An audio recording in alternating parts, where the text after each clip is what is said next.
بسم اللہ الرحمن الرحیم۔ السلام علیکم ورحمۃ اللہ۔ ناظرین، آج کا ویڈیو یہ ہے کہ حیض کے کپڑوں کو ضائع کرنے کا طریقہ کار کیا ہے۔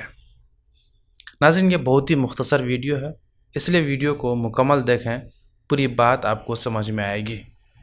مسئلہ کچھ یوں ہے کہ خواتین کو اپنے کاٹے ہوئے بال، اسی طرح ایام حیض میں استعمال شدہ پیڈ اور ٹیشو یا اس طرح سے ماہواری میں استعمال شدہ کپڑا کس طرح ضائع کرنے چاہیے۔ کیا ان کو کچرے میں پھینکنا درست ہے، یا پھر زمین میں دفنا دیا جائے، یا سمندر میں بہا دیا جائے، یا جلا دیا جائے، یا ایسی جگہ پھینکنا جہاں نامحرم مردوں کے ان چیزوں کو دیکھ لینے کا اندیشہ ہو، تو اس کا کیا حکم ہے۔ ناظرین، قبل اس کے کہ میں اس کو قرآن و حدیث اور فقہ کی روشنی میں اس مسئلے کا حل بتاؤں، اگر آپ ہمارے چینل پر پہلی دفعہ تشریف لائیں تو آپ سے ایک چھوٹی سی التجا ہے کہ چینل کو سبسکرائب کر کے بیل آئیکن پر ضرور کلک کر کے رکھیں۔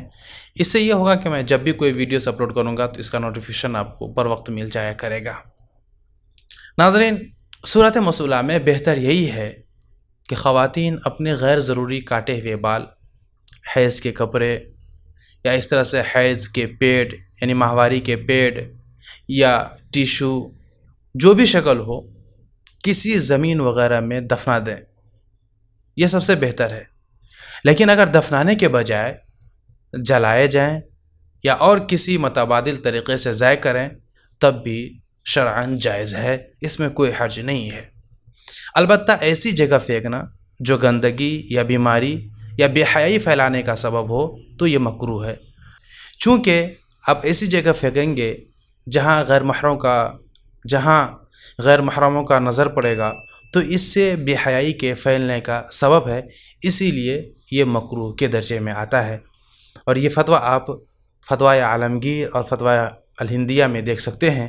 امید ہے کہ مسئلہ آپ کو سمجھ میں آ گیا ہوگا۔ آج کے لیے اتنا ہی، ملتے ہیں پھر کسی نئی ویڈیو کے ساتھ۔ اگر ویڈیو پسند آئے تو لائک ضرور کر دیں۔ تب تک کے لیے اپنا بہت سارا خیال رکھیے گا۔ فی امان اللہ۔